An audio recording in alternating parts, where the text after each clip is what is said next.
Welcome to Reach the World A.S.A.P. My name is Pastor Scott Griswold, and I work with A.S.A.P Ministries. A.S.A.P stands for Advocates for Southeast Asians and the Persecuted. We could say A.S.A.P stands for Always Say a Prayer. Why? Because praying has come to mean so much to each of us here at this office. We see God do miracles in Southeast Asia, healing the sick in the context of caring medical missionaries. We've seen him convert fathers and mothers of students in our feed and read schools who previously were totally opposed to their children becoming Christians. And we've seen God answer big prayers many times as we raise money to support these national missionaries. So we know God runs his work on prayer. Still, it's really easy to get just too busy to pray, at least to pray with the kind of priority that makes prayer more important than the work we do. I want to introduce you to a book called Daring to Ask for More. It's written by Melody Mason. She's a close friend of our director, Julia O'Carey. My wife and I met her on a mission trip to Cambodia in 2013. She loves missions, and most of all, she loves praying, seeking her God with all her heart in behalf of people and God's last day church. The very first page starts with the story of Alexander the Great. He was a powerful conqueror, but he also found time to care for the people that were around him. According to the story, once a year, he would set aside a compassionate day, and people could come and ask for clothes and food and money for medicine. Melody tells how one man brought his request to the king's spokesman. Listen to this. "Can you please tell the king that I want a large palace? And I want..." But before he could continue, the king's spokesman interrupted him. "What impertinence! Don't you see all these people asking for food and medicine? How dare you think you can ask the king for a palace?" But the man continued earnestly. "I want the palace to include a large banquet hall where I can host a celebration, because I have lots of friends. And I want the palace to be well furnished, and I want a special meal prepared." The spokesman stopped him again. He was getting more angry. "I will not ask the king for this. That's the most outrageous thing I've ever heard." At this point, King Alexander saw the commotion. "What does the man desire?" he inquired. The spokesman reluctantly turned toward the king and came forward whispering in low tones. "King, I'm afraid to tell you this. I can't believe how unreasonable this man is. He's asking for a palace. Not only does he have the audacity to ask for that, but he's asking you to make a large banquet hall because he evidently has a lot of friends. He wants the whole thing furnished and supplied with food.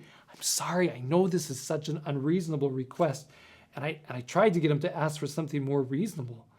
King Alexander paused for a moment. Then, with a large smile on his face, he turned towards the petitioner and enthusiastically replied, "Request granted."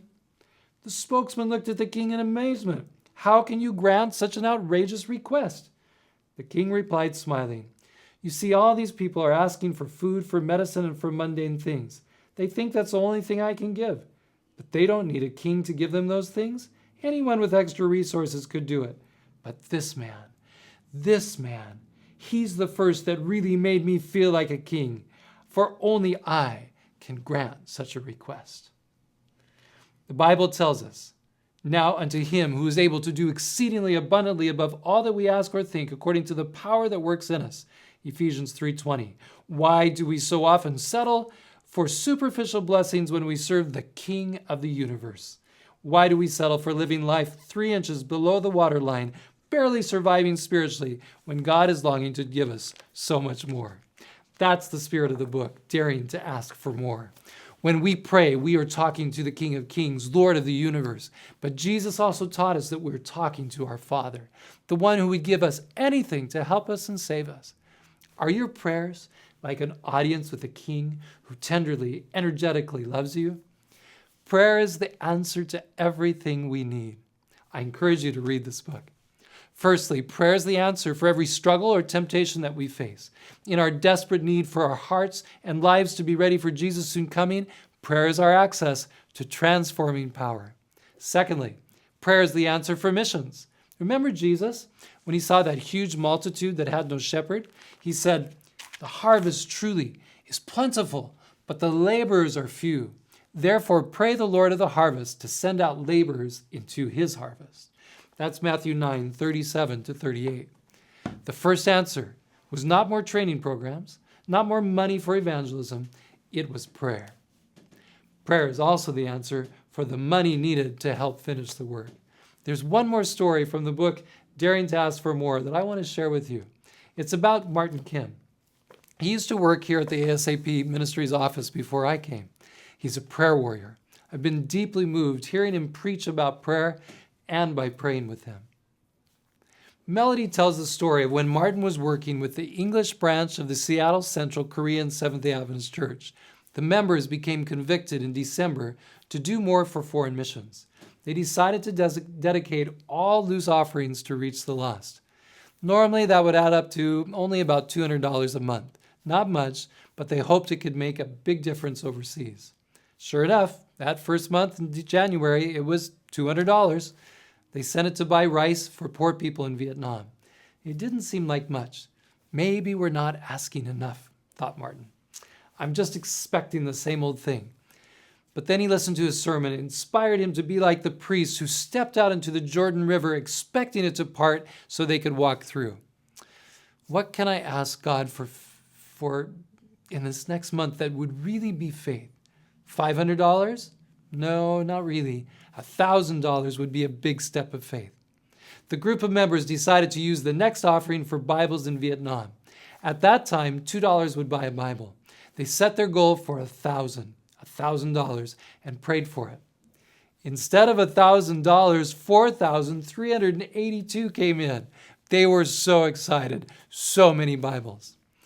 The next month, they decided that instead of asking for 1,000, which wouldn't really be asking with faith, they would ask for 4,500 to go towards building 8 bamboo churches in Cambodia through A.S.A.P. How much came in?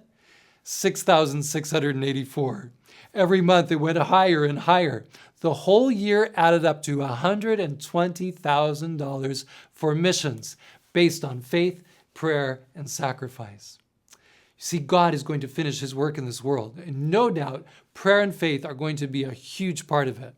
That's why I want to challenge you to pick up this book and supercharge your faith and prayer life.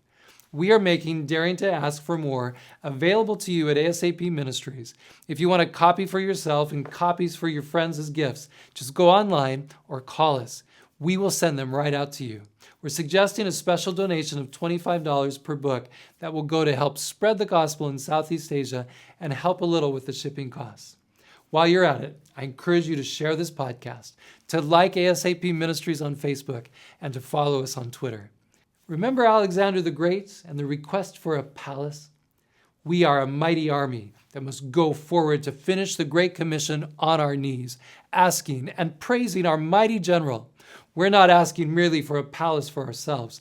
We are asking for every nation, tribe, and tongue to fill those palaces in heaven. Through prayer, let's reach the world. A.S.A.P.